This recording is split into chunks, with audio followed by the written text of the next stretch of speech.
قیامت تک رہے گا۔ حسین اعظم کا پیغام یہ ہے، ہم تعداد سے کبھی نہیں گھبراتے، سر کٹا سکتا ہے لیکن سر جھکا سکتا نہیں۔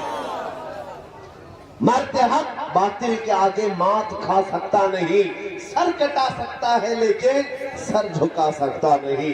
یہ اصل تمہارے اندر آ جائے، حق کے لیے کھڑے رہو، حق کے لیے کھڑے رہو، جھوٹ کے لیے نہیں، سچ کے لیے کھڑے رہو، اور اللہ کی مدد آئے گی، اللہ کی مدد تمہارے ساتھ ہے۔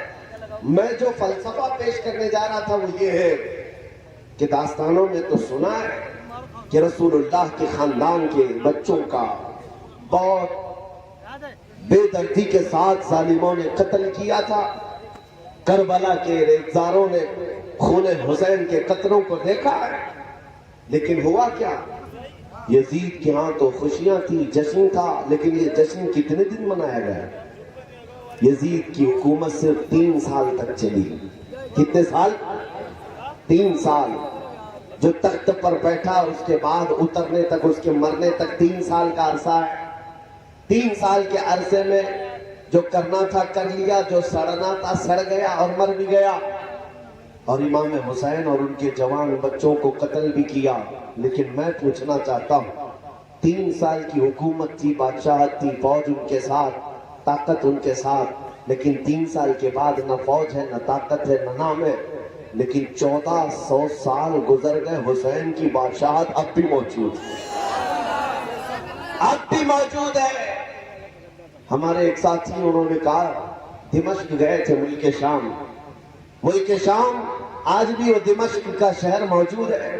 جا کر انہوں نے پوچھا کہ یہاں سنا ہے یزید کا تخت لگتا تھا، دارالحکومت ہے یہ، یہاں قصر عمارت ہوا کرتا تھا، وہ کہاں ہے؟ لوگوں نے ہنس کر کے کہا نہ یہاں کوئی تخت کا نشان ہے، نہ کوئی محل کا نشان ہے۔ یزید کا دربار تھا، تاریخ میں ہے۔ اچھا، دربار تو ختم ہو گیا، تاریخ میں مرنے کے بعد آدمی کی قبر تو ہوتی ہے۔ وہاں کے مقامی لوگوں نے کہا، ایک جگہ لے جا کر کہا یہ جہاں دمشق کا پورا کچرا ڈم کرنے کے لیے آتا ہے، جہاں پورا کوڑا کرکٹ لا کر ڈالا جاتا ہے، اس کوڑے کرکٹ کے بیچ میں کہیں اس کی قبر بھی کھو گئی، ختم ہو گئی۔ لوگوں نے بتایا اس میں گم ہو گئی، پتہ نہیں ہے۔ ایک طرف کوڑے کرکٹ میں گم ہونے والی یہ قبر، اور پھر اس کے بعد ہم کہتے ہیں میرے عزیزوں، اللہ کسی کو توفیق دے تو عراق کے شہر کربلا میں چلے جائیں اور جا کر پوچھے کہ ہم نے سنا ہے کہ یہاں ایک میدان تھا جس میں رسول اللہ کے خاندان کے بچوں کے ٹکڑے کیے گئے تھے، یہاں ان کے خون کو بہایا گیا تھا، وہ کہاں ہے؟ لے جا کر لوگ تمہیں کھڑا کر دیں گے، میاں یہاں کوئی میدان اب باقی نہیں ہے، یہاں تو لہلہاتا ہوا ایک ایسا چمنستان ہے، بلکہ دنیا کے عظیم شہروں میں ایک شہر بن گیا ہے کربلا۔ وہاں کوئی جنگ کا میدان، کوئی ٹکڑے، کوئی خون کے نشان نہیں، بلکہ دربار حسین کے سامنے لے جا کر لوگ تمہیں کھڑا کر دیں گے، سونے سے کلئی کیا ہوا حسین گنبد نظر آئے گا، اس پر سرخ رنگ کا لہراتا ہوا جھنڈا 20 کلومیٹر دور سے نظر آتا ہوگا، ہر جانے والا دیکھ کر سلامی لیتا ہے، وہ لہراتا ہوا پرچم پکار پکار کر آنے والوں سے یہ کہتا ہے، اے آنے والے، تو دمشق بھی جا کر آیا اور اس شاہی تخت کو ڈھونڈ کر آیا، نہیں ملا، نہ قبر ملی، لیکن کربلا میں ٹکڑے ہو چکے تھے، جھنڈا تو ابھی ہمارا ہی لہرا رہا ہے۔ پھر تمہیں وہ جھنڈا پکار کر کہے گا، شاہ است حسین، بادشاہ است حسین، دین است حسین، دین پناہ است حسین، حقہ کے بنا لا الہ است حسین۔ ماشاءاللہ، نعرہ تکبیر، نعرہ رسالت، شہید اعظم کانفرنس، حضرت علامہ مفتی سلمان اظہری صاحب قبلہ، علماء اہل سنت، حضور سیدی معراج میاں صاحب قبلہ۔ میرے عزیزوں، زندگی اور موت ٹکڑے ہو جانے کا نام نہیں ہے، یہ سمجھ کر کے چلیں۔ اگر کسی کا نام موت ہے تو پھر امام حسین کا نام بھی ختم ہو جانا چاہیے۔ موت اس کا، ہاں ٹھیک ہے، اعضاء سے روح نکل گئی، موت کا حکم تو ہے، لیکن یہ جو مجموع میں اتنا زندہ ہے، اتنا زندہ ہے کہ نام اگر ان کا لے لیا جائے تو بجھے ہوئے دلوں میں زندگی آ جائے، مرجھائے ہوئے دلوں میں زندگی آ جائے۔ قرآن کا ایک فلسفہ میں تمہیں سمجھاتا ہوں، میں نے وہی آیت پڑھی ہوئی ہے. اللہ قرآن میں فرماتا ہے, دو آیتیں پڑھتا ہوں. ایک ہے انک لا تسمع الموتى ولا تسمع الصم الدعاء. مکہ کے جو کفار و مشرکین تھے, دشمنان رسول, ان کے بارے میں قرآن کہتا ہے اے رسول یہ مردہ ہیں, آپ انہیں کچھ سنا نہیں سکتے. یہ کس کے بارے میں؟ ابو جہل ہے, عتبہ, شیبہ, ابو لہب ہے. یہ وہ دشمنان رسول, دشمنان اسلام, ان کے بارے میں قرآن کہتا ہے یہ گونگے بہرے ہیں, مردہ ہے, انہیں آپ کچھ سنا نہیں سکتے. جبکہ دنیا دیکھ رہی, وہ چل رہے ہیں, پھر رہے ہیں, کھا رہے ہیں, پی رہے ہیں, اٹھ رہے ہیں, بیٹھ رہے ہیں, بات کر رہے ہیں. لیکن قرآن کیا کہہ رہا ہے؟ قرآن کیا کہہ رہا ہے؟ یہ مردہ ہے. بات سمجھ میں آ رہی ہے نہیں؟ ہماری بات سمجھ میں آ رہی ہے؟ یوں ہی چلا رہے ہیں. کیونکہ نئے علاقے میں آیا ہوں, کون سی زبان بولتے ہیں آپ مجھے نہیں پتا, لیکن اتنا ضرور معلوم ہے کہ عشق کی ایک ہی زبان ہوتی ہے. وہ ادھر بھی وہی ہوتی ہے, ادھر بھی وہی ہوتی ہے. اعلیٰ حضرت کے اشعار کو دیکھو, سمجھ میں نہیں آتے لیکن پھر بھی روح جھوم جاتی ہے. کیوں؟ عشق کی بولی ہے. میں آپ سے پوچھ رہا ہوں, قرآن کہتا ہے چل رہے ہیں, پھر رہے ہیں مکہ کے یہ دشمنان مصطفیٰ, لیکن قرآن کہتا ہے یہ مردہ ہے. دنیا تو انہیں دیکھ رہی زندہ ہے, لیکن قرآن کہہ رہا ہے مردہ ہے.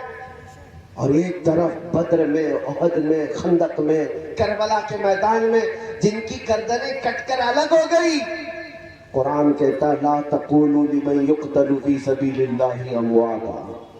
اے لوگوں جو اللہ کی راہ میں قتل ہو گئے ہیں, مردہ مت کہو, یہ زندہ ہے. 1000 ٹکڑے ہو گئے, لیکن پھر بھی قرآن کیا کہتا ہے؟ یہ کیا ہے؟ زندہ ہے. اب سمجھ میں آ رہی بات؟ مکہ میں چلنے پھرنے والوں کو قرآن کہہ رہا ہے یہ مردہ ہے, اور جن کے 1000 ٹکڑے ہو گئے قرآن کہہ رہا ہے یہ زندہ ہے. تو زندہ کون ہے, پھر مردہ کون ہے؟ قرآن کا فلسفہ یہ بتاتا ہے چلنا پھرنا, اٹھنا بیٹھنا, بات کرنا, اس کا نام زندگی نہیں ہے. اور کٹ جانا, ٹکڑے ہو جانا, صرف اس کا نام موت نہیں ہے. قرآن کی روح سے اگر دیکھا جائے تو چل پھر کر کے اگر حضور پاک سے دشمنی رکھتا ہے تو وہ بول چال کر کے بھی مردہ ہے. اور اگر میرے مصطفیٰ کی عزت پر مر جائے, 1000 ٹکڑے بھی ہو جائے, تو قرآن اس نے زندہ کہتا ہے.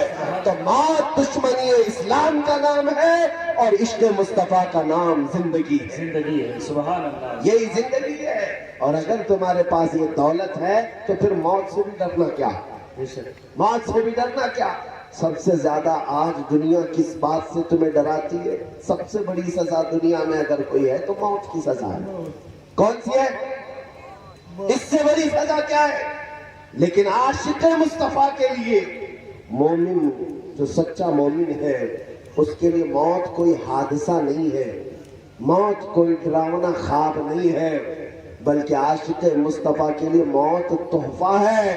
ادھر آنکھیں بند ہوں گی, ادھر مصطفیٰ کی زیارت ہے. نبی کریم صلی اللہ علیہ وسلم کے دربار میں جانا ہے. اسی لیے اے سنیوں, میں تمہارے دلوں سے یہ خوف نکالنا چاہتا ہوں. میں آپ سے یہ پوچھنا چاہتا ہوں, ایک سوال دل پر ہاتھ رکھ کر کے بتاؤ, کیا میں جو پوچھ رہا ہوں اس پر تمہارا یقین ہے یا نہیں؟ میرا دین اسلام سچا ہے یا نہیں؟ اللہ کی کتاب قرآن سچا ہے یا نہیں؟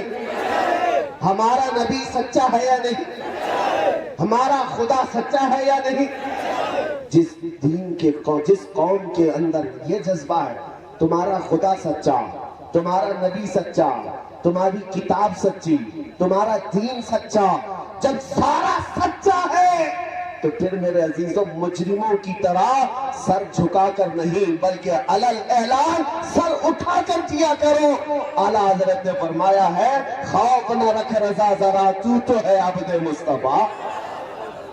خوف نہ رکھ رضا ذرا, تو ہے عبد مصطفیٰ. تیرے لیے امان ہے, تیرے لیے امان ہے. مجرم قوم سے تمہارا کوئی تعلق نہیں ہے, نہ تم آتنکی ہو نہ آتنکوادی, اور نہ ہی تمہارا دہشت سے ٹیرر سے کوئی تعلق ہے. ہاں ایک بات اور بتا دوں,